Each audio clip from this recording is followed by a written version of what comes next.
We're going there. See, mi chiamano Mimì. They call me Mimì, but my real name is Lucia. La Bohème, Act 1. I used to listen to this aria late in the night again and again and again, 25 years ago, as I was drawing and preparing my portfolio for the Academy of Fine Arts. If you had asked me at that time, what exactly is she singing about? I would not have been able to tell you. But now that I do know what it is, I can tell you that emotionally I understood exactly what this aria was about. And that's how you distinguish a great singer from a good singer. This is, of course, Callas. It's not fair, but she knew so well how to create an emotion in every single note that she sang, so that we in the audience, even if we don't understand the words, we have very clear receptors and we receive the emotion from her. That's the magic. And most people in the audience might not be able to articulate what is really going on, but if it's well done, they feel it. But I can articulate it, so let's get right into it. She's being very humble. My story is very humble. I sit at home and I just work on my embroideries. That's what I do. So she just met Rodolfo. They both live in the same building, under the roof, the cheap rooms. And he has just sung to her Che gelida manina, his own aria, which I analyzed in another video, in which he talks about himself and his big dreams, and he's opening up to her. And he's finishing by asking her, and you? What about you? Tell me something about yourself. So now it's her turn. I'm happy, I'm quiet, and at peace. Everything is fine, she assures him.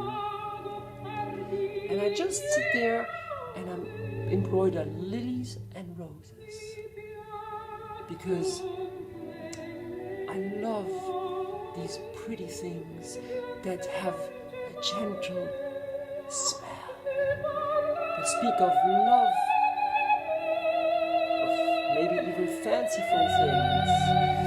Most importantly, the primavera.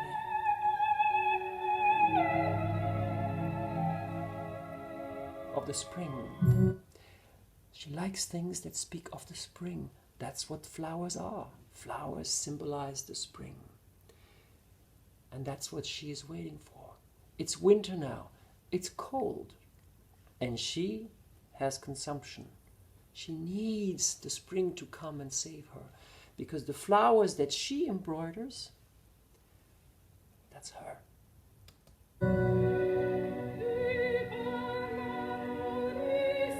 Things that speak to me of pretty things, of fanciful hopes, of things that have poetic names. She's signaling to him that she relates to poetry just after he told her that he's a poet. Do you understand, she says? She just made an opening to him.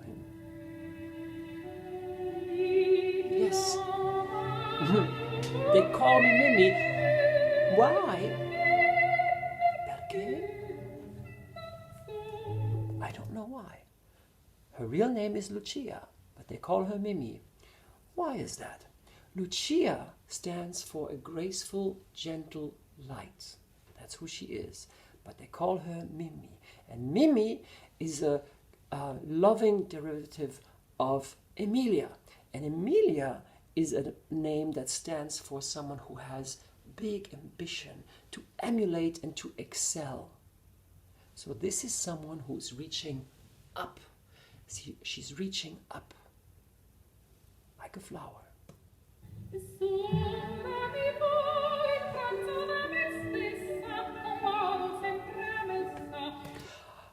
I am alone and I eat lunch by myself. No gentlemen callers. It's very clear here. I do not go to church. Why does she not go to church? But I pray regularly to God. Why would she not go to church? I think because she's ashamed. She's ashamed because of her low status and her poverty. But she still has a relationship with God, so she's a good girl. I live alone, completely by myself. And there in a white small room. Why is the room white? Because she's pure, untouched. Another message to him. Very casually on the side. But she's close to the sky up there. Her room is close to the sky. Why? Because there she's close to the moment when finally spring arrives. Do you hear the music? How everything is opening up? It's a tidal wave of emotion. She's reaching up. Here comes the sun for her.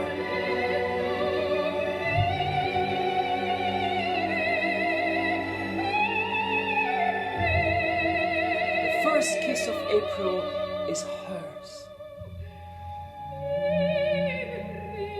And even the first sun rays, she is the first one who gets them. Why is that so important?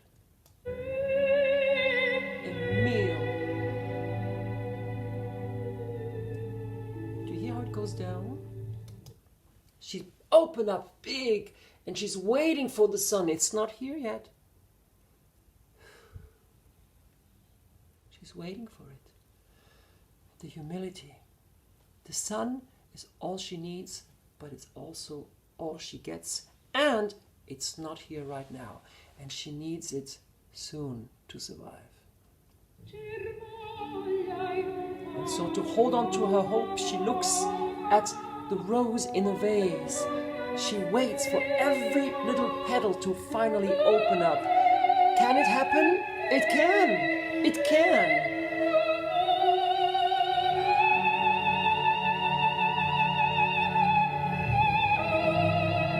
And it will smell like a real flower, like a flower that's out in the fields. Unlike the flowers that she makes. Alas. The flowers that I make with my embroideries. Alas. They don't smell of anything. Why? Because they're not real. They're not alive. No matter how much of her hopes and her passion and her love and tenderness she pours into them, they can never be the real thing. They can never really live and really open up. She is the flower, but she's also herself the sun to the embroidered flower that she is making. The humility. She said everything. She can relax now. And she can become just sweet and say, oh, but I'm just this little girl from next door and I'm so sorry. I really don't mean to disturb you. Do they have a future? They both reach up, but he reaches up to the moon and the stars, and she's reaching up to the sun. Can they come together? There are moments when you see the sun and the moon at the same time, but not for very long.